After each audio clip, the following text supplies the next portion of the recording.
Hey guys, what's going on? It's Carl here, back with another video. So you're on the fence whether to grab the brand new 6S or the 6S Plus. These are top 5 reasons why you should not grab either of these devices. And just remember, I'm not saying that the iPhone 6S is terrible. Never get it. Just consider these things when purchasing this expensive piece of machinery. And that will kick things off with number 1, which is price.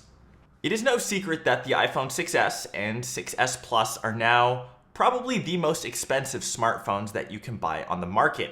Checking out the prices on the Apple site, you can see that the 6S retails for $650, and that's only for a 16 gig model. Up that by $100 if you want to go for the more standard 64 gigs, because that is probably the best choice or option that you can go for. Coming over to the Canadian site where I live, $1,159 for a 64 gig iPhone 6S. That's a bit of a combination of the Canadian dollar sucking so much, but it is so much effing money. Combine that with tax, I walked out with a iPhone 6S Plus costing me near $1,300.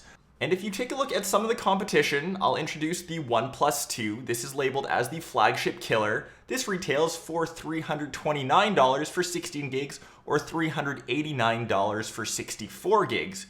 Huge price difference, but minimal difference in terms of performance. I'll let you guys be the judge on that. Number 2, storage options. How Apple thinks it's alright to have a 16 gig model in 2015 still completely blows my mind. Why they didn't choose to make 32 gigs the standard, I still have no idea, but it seems that Apple can get away with it. When you take a look at the 6S 16 gig model, I've got a pretty basic setup here. Just a couple social media apps installed, not too many photos. I'm sure this is the bare minimum you'll need. You only have 8.5 gigs left for your own personal files, which is in no means enough for anything. The 6S now records in 4K, and expect all of those files to eat up your storage so quickly. Not to mention, we do not have any support for a micro SD card. That's pretty standard, but if you take a look at some of the other flagships that are offered, 32 gigs is the bare minimum. Then on top of that, Apple decides to charge an extra $100 just to upgrade to a 64 gig model. This is madness.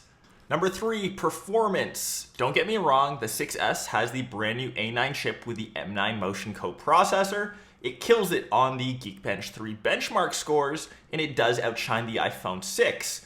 But in actual real-world use, when you compare app loading times using the actual phone on a day-to-day basis, I found that there wasn't too much of a difference in terms of performance. Loading times were almost identical. Everything that I threw at the 6S, the 6 could handle just as well. And I compared the 6S to other Android flagships, and you'd be pretty surprised by the results. I will leave all of those down below in the description box. Number 4, 3D Touch. And I know that 3D Touch can be pretty useful sometimes, but the fact that Apple has highlighted this as probably the best feature coming to the 6S, I still don't think it is worth the upgrade or worth the money just comparing this to the iPhone 6. It is very intuitive to use, very simple to get used to, but I still cannot justify that Force Touch is worth upgrading to the 6S or worth buying the 6S over a cheaper version of an iPhone 6. Of course, that is personal opinion. You will save a bit of time, maybe a few extra clicks on the screen, but I still cannot justify this being the major feature or major selling point of the 6S. I would have loved to see a juicier battery, which leads me to point number 5, decreased battery life. This will apply more for the iPhone 6S as opposed to the 6S Plus, which still has a decent sized battery. But the 6S is now a 715 mAh battery opposed to the 1810 found on the iPhone 6 from last year. But of course, this is Apple and it will never have a removable battery. But if that is your thing, there are other options out there that do have that option, like the LG G4, which comes with a juicier 3000 mAh battery. Plus, it is removable. Store one in your backpack, or if you notice that your battery is dying a bit over time, you can always buy an extra. Those are my top 5 picks or top 5 reasons why you should not grab the brand new iPhone 6S If you know any others, leave them down below in the comments, and that will hopefully help out people that are still on the fence. And just remember, I'm not saying the 6S is terrible. Never get it. This thing sucks. Maybe it does. I don't know. Let me know what your thoughts are down below as well. Also, and if you guys found this video of any use, be sure to smash that like button, subscribe to the channel, as I have my full 6S review coming out in the next couple days, and I will catch everyone else in my next episode. Peace!